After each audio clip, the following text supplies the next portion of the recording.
Roger Hallam, co-founder of Just Stop Oil, has been sentenced to 5 years in prison, marking the longest sentence for nonviolent action in the UK.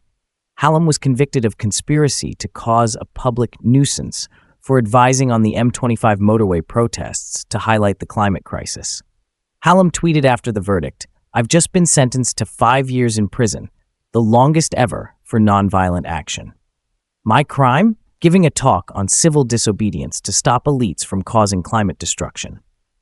I've given many similar talks without arrest.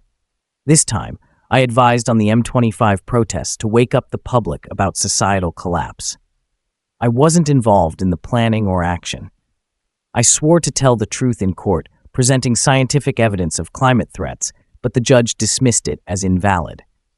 When I tried to explain the dire conditions humanity faces, the judge silenced me and even threatened arrest."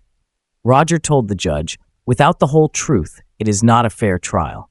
He argued for equality of arms in the trial, citing past cases where juries acquitted defendants based on the facts. The prosecution admitted emissions pose an existential threat, but still sought to convict us for public nuisance. British law allows a reasonable excuse for such actions, and science shows an overwhelming threat to life. The judge repeatedly interrupted me, calling my arguments a waste of time.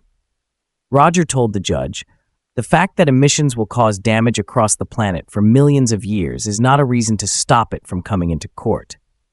He compared our actions to necessary interventions, like disarming a bomber. The judge dismissed these points and treated my defense as amateurish.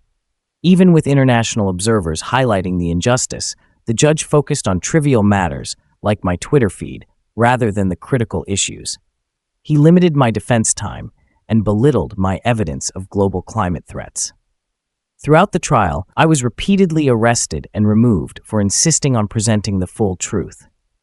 Roger told the judge, "We must resist the repression and fight for a sustainable future." The prosecution accused me of fraud for seeking donations, despite the real costs of legal defense.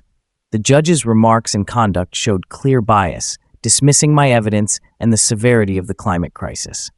The jury, influenced by the judge, found us all guilty. This trial was not about justice but silencing dissent.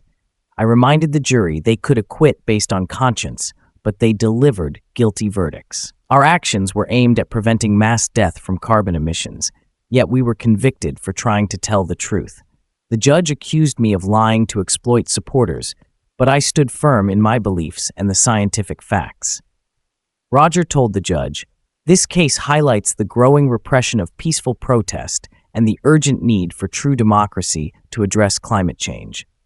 We must resist the repression and fight for a sustainable future. Today, I am imprisoned for telling the truth."